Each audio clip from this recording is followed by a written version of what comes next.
Cedo a palavra ao eminente advogado doutor José Eduardo Cardoso, que terá até 30 minutos para se pronunciar.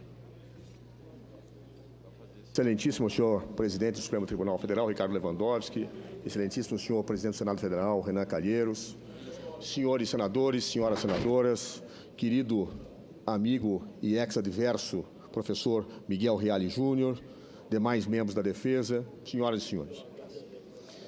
A Constituição Federal de 1988, no seu artigo 1º, afirma textualmente que o Brasil é um Estado democrático de direito.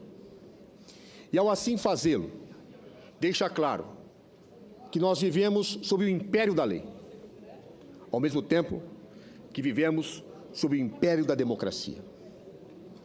Esta mesma Constituição, não por decisão dos próprios constituintes, mas por uma consulta feita por meio de plebiscito ao povo, adotou o sistema presidencialista de governo. Ao assim fazer, adotou a matriz da Constituição norte-americana, onde o chefe de Estado e o chefe de governo estão reunidos numa única pessoa. E exatamente por isto, ao contrário do que efetivamente acontece nos regimes parlamentares, um presidente da República não pode ser afastado por razões puramente políticas. Ele não pode ser afastado, ao contrário do que nos quer fazer crer a acusação, pelo conjunto da obra. Quem afasta um presidente pelo conjunto da obra é o povo nas eleições. No presidencialismo, é necessário que existam pressupostos jurídicos, somados a uma avaliação política, para que um presidente da República possa ser afastado. Essa é a matriz da Constituição norte-americana de 1787. Se formos a ela, veremos que um presidente da República, lá nos Estados Unidos da América, só pode ser afastado no caso, diz a Constituição, de high crimes. Crimes, traduzindo-se, gravíssimos. A Constituição brasileira adota o mesmo pressuposto. Diz que um presidente da República só pode ser afastado nos casos em que há um atentado à Constituição, em que há um ato presidencial que atente contra a Constituição. Ou seja, os nossos high crimes são chamados de crime de responsabilidade. E exigem a demonstração por meio de um processo. Por isso existe um processo. Se fosse um afastamento político, não seria necessário um processo, não seriam necessárias provas. Se fosse um julgamento pelo conjunto da obra, se faria um debate político, não um debate da análise de pressupostos de fato e de direito que são exigidos para um afastamento presidencial. Por isso existe, repito, então, um processo de impeachment, para que se prove as acusações. E eu quero afirmar, em nome da senhora Presidente da República, senhores senadores e senhoras senadoras, que se eu tivesse alguma dúvida de que o que se pretende aqui é um afastamento político, bastaria ouvir o discurso do meu ex-adverso para ter absoluta certeza de que não existe acusações comprovadas nesses autos. Sua Excelência, o professor Miguel Reale Júnior, não analisou nada das provas produzidas nos autos. Fez referências genéricas. E por que o fez? Porque se o fizesse, teria que cair numa situação de demonstrar que todas as provas produzidas, todas, acabam demonstrando a inocência da senhora Presidente da República em relação aos fatos. Por isso, Sua Excelência teve que falar de situações que estão fora do processo. Sugeriu que o presidente Eduardo Cunha não incluiu outros fatos em benefício próprio, esquecendo-se da regra do artigo 86, parágrafo 4º da Constituição Federal, que é expressa, literalmente, clara, ao afirmar que um presidente da República não pode ser responsabilizado por fatos que efetivamente não ocorram no exercício do seu mandato e que, segundo a jurisprudência dominante, jamais podem ser invocadas num processo de impeachment. E todos os fatos invocados pelos acusadores estavam fora do mandato da Presidente da República. Eduardo Cunha sabia disso e, por isso, abriu o processo em relação a duas acusações, que foram muito pouco referidas pelo meu ex-adverso. Acusou que foram abertos decretos de abertura, ou que foram firmados decretos de abertura de crédito suplementar. Eram 6 na origem. Hoje, pelo relatório Anastasia, são 3. Afirmou que houve atrasos no pagamento das subvenções do Plano Safra em 2015. Estes são os fatos em discussão no processo. O resto, podemos discutir, falar, debater, mas tem que se provar estas acusações.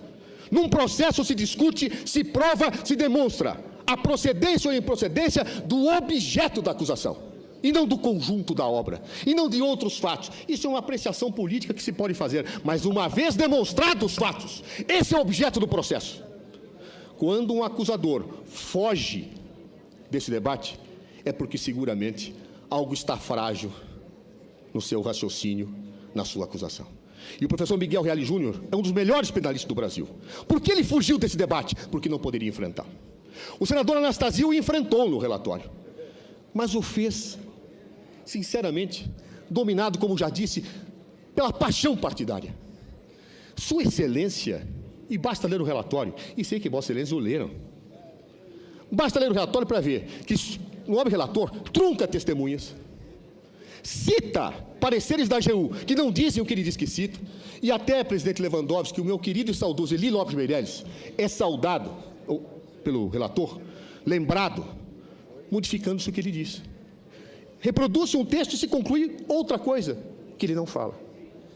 Teve o seu relator, para seguir a paixão partidária, que construir provas que não existiam. O ministro Adams foi citado pelo seu relator, cortando-se uma parte do depoimento, quando ele fala que só falou com a presidente da República sobre o caso das pedaladas depois do julgamento do Tribunal de Contas. A senhora Esther Dweck também foi mencionada cortando-se para que se descontextualizasse a afirmação. Não havia provas. E, portanto, o senador Anastasia não produziu um relatório de julgamento, foi um relatório de acusação, nos moldes da Santa Inquisição, com a devida vênia, senador Anastasia.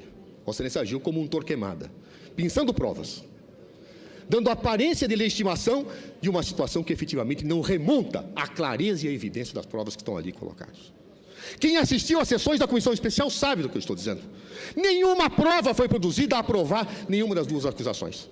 Mas a defesa não teme fugir do debate. Vamos às duas acusações, não ao resto, senhores membros da acusação.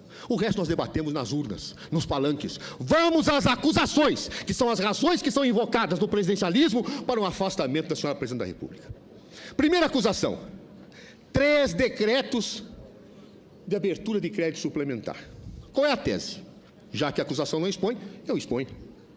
A tese é a seguinte: quando foram abertos esses decretos de crédito suplementar, se aumentou o crédito do orçamento. E, segundo a acusação, não havia base legal para que esses decretos fossem abertos. Por que não havia? Embora o artigo 4º da Lei Orçamentária Anual dissesse que é possível baixar os decretos, esse artigo 4º exigia uma compatibilidade entre os decretos e a meta fiscal. Diz a acusação, não havia esta compatibilidade, porque a meta fiscal, no momento em que os decretos foram baixados, em julho e agosto de 2015, não estava sendo atendida, segundo demonstram os relatórios bimestrais. Ou seja, a meta não estava sendo alcançada. Há 2 equívocos claros, evidentes desse raciocínio. O primeiro erro: a meta fiscal, de acordo com a Lei de Responsabilidade Fiscal, artigo 4º, é anual. Anual. Os relatórios são feitos para que se tomem medidas para que a meta seja assegurada. Os decretos foram baixados, presidente Lewandowski, presidente Renan, em julho e agosto. A meta tinha que ser verificada no final do ano. É o que diz a lei, é textual, é clara, é indiscutível. No entanto, se diz, não, mas naquele momento estava se descumprindo a meta. Como se descumpre uma meta? Como? Se ela é anual, em julho e agosto. Seria ter sido descumprido em dezembro. Seria a mesma coisa que eu dissesse, olha, eu vou economizar, num ano, 120 mil reais, e vou guardar 10 mil reais por mês. Aí, em junho ou julho, eu falo, puxa, eu acumulei menos que 60. Vou ter que, nos próximos meses, tomar medidas para chegar aos 120. Eu não posso dizer que em julho e junho eu descumpri a meta. Eu não posso, porque a meta é anual, meu 120 é em dezembro que eu tenho que verificar se eu tenho. Eu posso enxugar mais, apertar mais, mas eu não posso efetivamente dizer que eu descumpri a meta. Logo, os decretos não foram baixados no momento em que a meta foi descumprida. Mais que isso, antes que a meta fosse descumprida, o governo encaminhou um projeto de lei para o Congresso Nacional, que mudou as metas antes do seu descumprimento, com o voto da maioria dos senhores senadores e dos senhores deputados. Nunca houve o descumprimento da meta. Não havia no momento em que os decretos foram baixados. No entanto, esse raciocínio é sustentado pela acusação. Mas o que é pior? O que é uma meta fiscal? Meta fiscal é aquela que trata do quanto se gasta. Afirmo, e isso está provado pela perícia, que disse o professor Miguel Reale que é inútil. Esses decretos no todo não geraram um centavo a mais. Como se pode entender que esses decretos, que não geraram um centavo a mais, feriram a meta? Por quê? Porque esses decretos foram contingenciados. Previsão do artigo 9º da Lei de Responsabilidade Fiscal. Feitos os decretos, havia o contingenciamento. Se congelava gastos. Então, eles não gastaram a mais. Isso está provado. O senador Anastasia tinha que enfrentar esse problema. E ele enfrentou de que forma? Ele criou um conceito criativo, mais criativo que a contabilidade, que é o conceito da meta fiscal e orçamentária. A lei fala em meta fiscal, desembolso, gasto. Mas o senador Anastasia diz que, olha, a meta tem que ser orçamentária e fiscal. Mesmo que no fiscal não seja atingido, prejudicado, o orçamento tem que ser compatível. Senador Anastasia, todos sabem que um orçamento, ele não tem, por definição, todas as verbas que deve constar nos seus respectivos créditos e débitos. Em relação às receitas, que não sabe, mas há certos créditos que não estão no orçamento. Por exemplo, restos a pagar não estão no orçamento, não podem estar. Outros créditos que a Constituição coloca, que independem de afirmação orçamentária, também não estão. Dentro da lógica que Vossa Excelência desenvolve, da meta orçamentária, o orçamento já aprovado fora da meta. Não tem cabimento. A meta, ela é fiscal, não é orçamentária. Para evitar que o orçamento prejudique a meta fiscal, eu contingencio. Este foi o entendimento que dominou desde a entrada em vigor da Lei de Responsabilidade Fiscal até 2015. Subitamente, o Tribunal de Contas da União disse, não é assim. Tem que haver esta meta orçamentária. Nunca foi assim, todos se assustaram. E as testemunhas todas falaram isso. Muito bem, mudou-se o entendimento. Depois da mudança do entendimento, o governo não baixou mais esses decretos. Mas aí se disse, não, vamos punir para o passado. Como? Vamos punir para o passado. Punir para o passado? Quando a regra era outra? Não deviam ter ignorado o conhecimento da lei. Como? Na pior das hipóteses, existe uma interpretação divergente. A interpretação do Tribunal de Contas da União, depois de 2015, e a de todos os juristas, de todos os técnicos, da AGU, do resto do mundo, antes. Não, mas vamos seguir a opinião do TCU. Essa é a única que vale. O resto não conta. Não conta retroativamente. É correto, senhores? É correto, senhoras senadoras, alguém ser punido por um ato que praticou no momento em que as coisas eram tidas como válidas? É adequado? Eu faço questão de citar, como já citei na comissão, textualmente, uma frase do querido jurista mineiro, Antônio Anastasia. Sua Excelência já escreveu: em um Estado de Direito, são normais e necessárias tanto as alterações nas regras como a atuação dos órgãos de controle público. Mas o ambiente institucional tem de ser capaz de conciliar as mudanças e controles com o valor da segurança jurídica, evitando que pessoas e organizações vivam em permanente risco e instabilidade. Em nosso país, temos falhado quanto a isso. Essa é a opinião da Dona Anastasia, fora desse processo. Que o Tribunal de Contas não poderia ter feito o que fez, punindo retroativamente. Poderia até mudar, mas não afetar a segurança jurídica do passado. Não poderia tê-lo feito. No entanto, cego pela paixão partidária, o relator Anastasia segue esta linha. E diz, não, o Tribunal de Contas não mudou de opinião, não mudou, não. É que ele nunca tinha examinado isso antes. E, de repente, acordou, resolveu examinar, e aí resolveu punir para o passado. Muito que bem, nunca examinou, senador Anastasia. Nas nossas alegações finais está a prova que examinou.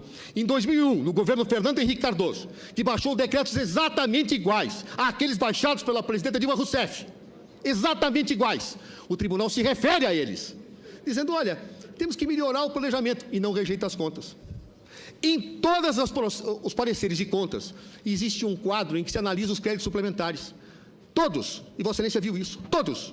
E falam, olha, foi gasto mais que o orçamento tanto. E o tribunal nunca rejeitou. Nunca examinou? Examinou sim, está textual, está aprovado. O problema é que mudou de opinião. Tanto mudou de opinião que antes Nunca, nenhum parlamentar, nem deputado, nem senador, chegou a apresentar um projeto de decreto legislativo para assustar esses decretos. Por que não fez? Dormiam todos? O tribunal dormia, os senadores dormiam, os deputados dormiam e, de repente, todos acordaram? Não! Acordaram em 2015 para punir o passado, o retroativo. Por quê? Por razões eminentemente políticas. Querem afastar a senhora Presidente da República a qualquer preço, mesmo diante daquilo que efetivamente não se afirma e não se coloca no conjunto probatório produzido nos autos.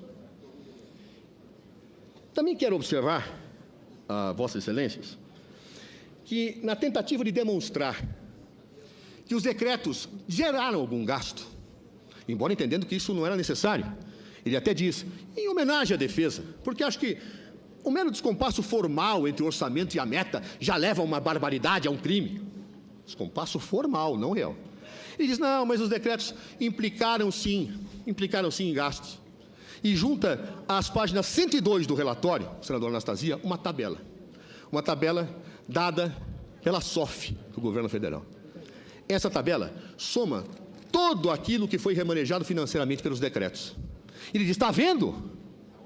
Olha o valor. Senadora Anastasia, essa tabela, conforme a própria perícia esclareceu, ela não serve para os fins que Vossa Excelência proclama, porque junta situações, inclusive, de anulação de rubricas. Quando eu tenho uma e anulo outra, isso não conta para efeito de acréscimo de crédito. Quando eu tenho operações financeiras, elas também são neutras, não conta, e Vossa Excelência diz isso no relatório, mas usou essa tabela para demonstrar o que efetivamente não cabe. E hoje a tribuna diz, não, mas há efetivamente em alguns momentos, e a própria defesa reconhece, que houve gasto maior. Sim, mas na soma, os decretos não implicaram nenhum centavo a mais. Na soma dos 3 decretos. Portanto, não há como dizer que a meta fiscal foi atingida por esses decretos. Como também não há como dizer que uma mera inadequação formal, que não existia, porque a meta é anual, mas imaginando que existisse uma inadequação formal, seria de uma tal gravidade, uma tal hediondez, que nós teríamos um high crime, aqui configurado com esse crime de responsabilizado. Ou seja, senhores, isto é um pretexto? O mesmo pretexto se coloca no caso das pedaladas, se me permitem dizer. E aqui faço minhas palavras da minha querida amiga senadora Rose de Freitas, que disse, o presidente da República não está sendo afastada não, pelo caso das pedaladas, é ali do governo. A senadora Rose de Freitas disse assim, não está sendo afastada por isso, está sendo afastada por outras razões, que ela até entende, defende e votou favoravelmente, mas por isso não. Eu fui presidente da comissão de orçamento, disse ela. Esse negócio das pedaladas não qualificam efetivamente uma justa causa para afastamento da presidente da República. Ali do governo diz isso. E fala o que a defesa diz. Realmente, esse caso das pedaladas fiscais, chamadas pedaladas fiscais, caracterizam algo completamente absurdo. Por quê? Se afirma que aquilo que sempre fez, que todos os governos sempre fizeram, em valores maiores ou menores, quando atrasam o repasse de subvenções, qualificariam operações de crédito proibidas pela lei de responsabilidade fiscal. Senhores, como pode um vínculo que não é de operação de crédito, pela inadimplência, transformar-se numa operação de crédito? É, então, um vínculo jurídico mutante. Ele nasce uma coisa e se transforma pela inadimplência em outra. A lei de responsabilidade fiscal proíbe, sim, operações de crédito. E diz o que se assemelha à operação de crédito no artigo 29. E todos são contratos. No caso do Plano Safra, não existe um contrato entre a administração e o Banco do Brasil. Existe uma afirmação legal. Mas mesmo assim, mesmo que existisse um contrato, que contrato pactuado entre a União e o Banco do Brasil houve de operação de crédito? Nenhum. O Banco do Brasil concordou em atrasos? Não. Então não há contrato, não há vontades recíprocas. Existe contrato unilateral? Existe operação de crédito unilateral? A tese é totalmente infundada e quem disse não sou eu. São os maiores especialistas do país que nós juntamos nos autos pareceres, a professora Isabel Derzi, professor Heleno Torres, que dizem, não, a lei de responsabilidade fiscal não foi ferida por isso. Mas o Tribunal de Contas da União diz que sim. E o Tribunal de Contas também acordou num certo momento, porque isso era sempre feito. E aí ele resolveu dizer que efetivamente isto era uma operação de crédito proibida. A partir do momento em que o Tribunal de Contas disse isso definitivamente, no momento em que a Presidente da República foi vinculada pela decisão, ela falou, não, está bem, vamos pagar tudo, fazemos isso, discordo, porque todos sempre discordaram. Não, não, vamos punir também o passado. Vamos punir o passado. O passado é o passado. Só devia saber que era assim. Mas o que é mais curioso é que essa é uma operação de crédito que, reconhecidamente, não tem prazo fixado. Vocês já viram isso? Operação de crédito que não tem prazo fixado? Não tem. Tanto que o senador Anastasia, para tentar justificar que é uma operação de crédito, fez uma construção brilhante. Criou um prazo, com todas as vênias, anastasiano. Um prazo que não existia. Mas ele fez uma construção hermenêutica impressionante. Ele pegou as operações condicionais, as obrigações condicionais do Código Civil, que não tem nenhuma aplicabilidade ao caso. Disse, então, que se aplica esse artigo do Código Civil e pegou decretos e portarias da Presidente da República depois da decisão do Tribunal de Contas para dizer que a Presidenta pressupôs, então, um prazo, que esse prazo era racional e que não era aplicável. Ou seja, ele construiu um prazo retroativo que não foi combinado pelas partes para uma operação de crédito. É fantástico. Eu nunca vi isso. Uma operação de crédito que não é contrato, que não tem prazo e que a posteriori se cria por força de uma situação regulamentatória posterior. Mas aí, mesmo aplicando o seu prazo, o senador Anastasia se viu num problema. Qual era o problema? Ele, ao verificar em 2015, viu que só tinha 4 meses de atraso e que o valor era bem menor do que o apregoado. Então, o que ele fez? Prefeito do discurso político pela paixão partidária, ele disse também que deve fazer parte da acusação todos os valores não pagos do Plano Safra desde 2008, quando a Presidente da República nem era presidente. Uma acusação que nunca havia sido feita antes. E por isso ele pede a mudança da tipificação, dizendo, não, isso é uma emendatio libelli, é só uma adequação. Não, ele inclui uma nova acusação. Ele inclui que a Presidente da República não pagou desde 2008 e tinha que tê-lo pago em 1º de janeiro, porque se passasse 1º de janeiro e fosse pago no dia 2, já teria cometido crime de responsabilidade. E os outros não cometeram. É só a Presidente Dilma Rousseff. Nem no primeiro mandato, é no segundo. É claro que isto é uma mutatio libelli, uma alteração do libelo, com a inclusão de uma nova acusação que trará nulidade a esta decisão de pronúncia hoje, se for confirmada. A presidência, através do seu advogado, apenas adverte que há uma mutatio libelli, que inquina de invalidade absoluta essa decisão. Apenas arguo isso para conhecimento de vossas excelências. Mas bem, se assim é, e não há ilegalidade nos 2 casos, há que se dizer, nas pedaladas fiscais, não há nem ato. Até hoje a acusação não se definiu se é ato omissivo ou comissivo, joga duplo, o que no direito penal não se admite. Dizem que há ato comissivo, porque a Presidenta participou de reuniões, porque o Arno Augustin, que nem em 2015 era secretário do Tesouro, conversava com ela, mas não sabe dizer qual a reunião nem onde, porque não houve. Quem, por lei, tem que cuidar, quem tem que cuidar do Plano Safra, não é a Presidente da República, é o Ministro da Fazenda. Por isso essas questões não chegavam à Presidência da República. Essas questões não chegavam à senhora Presidente. Não ela quem decidiu atrás de 4 meses, não. Isso é de gestão do Ministério da Fazenda e outros ministérios. Onde está o ato da senhora Presidente da República? A senadora Anastasia tenta salvar e fala, não, é ato omissivo, ela se omitiu. Mas omitiu em relação a que dever? Porque ela tem o dever de governar o país. Ah, é?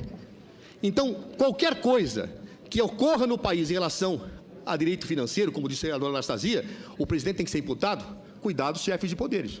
Cuidado, presidente Lewandowski, cuidado, presidente Renan, cuidado, governadores, cuidado, prefeitos, porque qualquer coisa que o ordenador de despesa fizer lá embaixo, o senhor pode tomar impeachment. Essa é a tese da senadora Anastasia, que o presidente é responsável por todas as regras de direito financeiro. Como assim? Ele é responsável por aquilo que a lei lhe imputa. E aí dá um exemplo. Não, é omissivo. Fala da mãe que deixa um filho morrer de fome. Diz, olha, a mãe pode matar um filho por omissão, é só não dar alimento a ele. Bom exemplo, senadora Anastasia. Até porque esta mãe pode não ter a guarda da criança. Esta mãe pode ter deixado um filho numa creche. E se isso acontecer, ela é a responsável? Se é o pai que não alimenta porque ela não tinha a guarda, é ela que é a responsável? Se ela deixa numa creche e a creche não alimenta, é ela que é a responsável? Essa é a tese de Vossa Excelência com a Presidente da República. A guarda dessa questão não estava com a Presidenta, estava com o Ministério da Fazenda.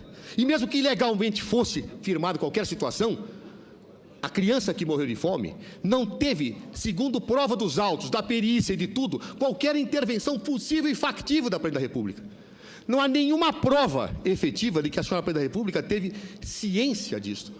Aliás, cito aqui um ilustre jurista, professor Miguel Reale Júnior, que na sua obra Estrutura do Direito, Crime de Resultado Material, diz: o imperativo legal de se evitar o resultado, graças ao qual a omissão se faz relevante, não se estende genericamente, mas possui destinatário próprio, aquele ao qual juridicamente cabe impedir o evento. A Presidente da República não tinha essa competência, professor Miguel Reale. Também ele diz: o agente age com dolo se conhece a situação em razão da qual deveria agir e decide o não fazer, apesar do impossível. Onde está a prova da ciência da Presidenta no atraso de 4 meses, segundo o senador Anastasia, num prazo que ele criou? Não há. Não há ato, não há dolo, não há nada. As provas são fatais, arrasadoras. E daí, somente uma conclusão se pode chegar, senhor presidente.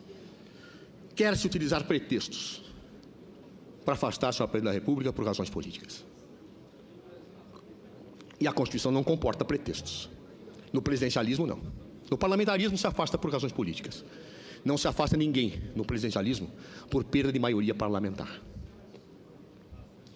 Isso nos faz observar, portanto, que neste caso, quando se afirma que o afastamento da senhora Presidenta Dilma Rousseff implica numa ruptura institucional, num golpe, está se afirmando isso com a mais absoluta convicção de que a Constituição está sendo desrespeitada. Porque um presidente legitimamente eleito, uma presidenta legitimamente eleita, está sendo afastada sem os fatos e pressupostos exigidos para que isto ocorresse. É sim uma violência à Constituição, me permito dizer com franqueza. É sim. Ah, mas há processo, há rito. Quantas injustiças da humanidade foram cometidas com processos com rito? Os processos de Moscou? Sacco e Vanzetti?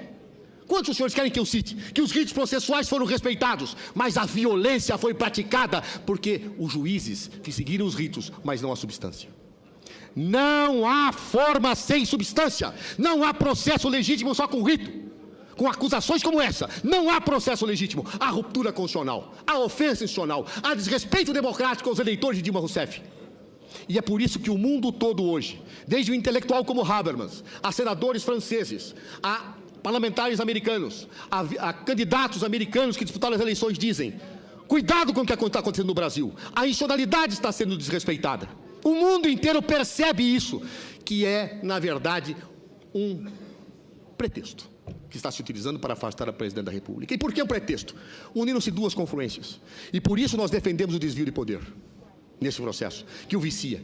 Uniram-se aqueles que não gostaram do resultado das eleições de 2014 e que desde o instante seguinte pediam recontagem de votos, faziam o possível para que não se pudesse legitimar o mandato da senhora Presidente da República, com aqueles que ficaram incomodados com a liberdade e com a autonomia que a senhora Presidente da República dava à Lava Jato. Uniram-se os descontentes com a eleição com os descontentes da investigação. E a partir daí, encarnados na figura de Eduardo Cunha, desestabilizar o governo para agravar a crise e perpetrar a violência constitucional. Todos nós vimos isso. Isso é notório. Não há que se esconder. É isto que aconteceu. O governo foi desestabilizado por aqueles que não se conformaram com o resultado das urnas e por aqueles que não gostavam da Lava Jato. Os áudios demonstram isso. As atitudes demonstram isso. As notícias da imprensa demonstram isso. E querem o senhor dizer, então, que nós estamos diante de um processo legítimo de afastamento do senhor Presidente da República? Não, senhores deputados, nós não estamos. Eu diria que eu nunca imaginei, como advogado ao longo da minha vida, que tivesse que viver este momento. Um momento após 88, em que coubesse a mim a incumbência de lutar por um mandato e pela democracia. Me orgulho disso. Muitos têm dito: o que você ganha com isso? Eu ganho a minha paz na consciência. Eu ganho a afirmação de que eu estou lutando sempre do mesmo lado. Eu ganho pela afirmação de que não sou hipócrita nem desleal com os meus princípios. Eu ganho pela afirmação que traições e deslealdades não competem àqueles que efetivamente lutam por causas. Não penso em carreira, nem penso efetivamente em nada que não seja a defesa de princípios que eu sempre defendi. A democracia, o Estado de Direito, o respeito ao povo brasileiro. É por isso, e é isso que me move. Até porque, amanhã ou depois, quando a história virar esta página, e alguém, seja algum dos meus filhos, algum dos meus netos me perguntar: onde você estava naquele momento? Eu direi: eu era advogado. E eles dirão: por quem você advogava? E eu mostrarei: eu defendia a democracia e a soberania popular. E eles dirão para mim: bom, pai ou avô, se assim, você estava do lado certo da história. Eu gostaria que todos os senhores senadores e senadoras que juraram nessa tribuna o respeito à Constituição, de fato a respeitassem. E neste caso, a única forma de respeito possível e factível é a absolvição de uma presidenta da República injustamente acusada nesses autos, que poderá ser condenada sem provas, perpetrando-se uma violência contra o Estado Democrático de Direito, contra a democracia e contra o valor maior da justiça. Que se vote pela justiça. É o que manda a Constituição, é que manda os princípios que devem nos reger. Muito obrigado.